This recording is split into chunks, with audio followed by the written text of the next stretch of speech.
বেপরোয়া বাসের গতিতে প্রাণ গেল এক ব্যক্তির। ঘটনা উত্তেজিত জনতা বাস চালকের গ্রেপ্তারের দাবিতে বিক্ষোভ দেখাতে থাকেন।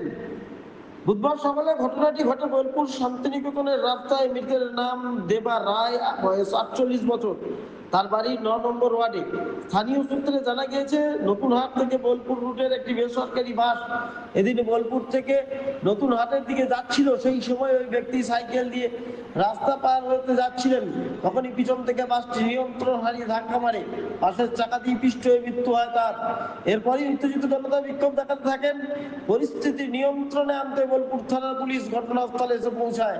দেহটি উদ্ধার করে তারা ময়নাতদন্তের জন্য বোলপুর মহকুমা হাসপাতালে পাঠিয়েছে। পুলিশ জানিয়েছে, বাসটিকে আটক করা হয়েছে। চালক ও খালাসির খোঁজে তল্লাশি চলছে। ব্যুরো রিপোর্ট, সৃষ্টি সকাল, নিউজ বাংলা।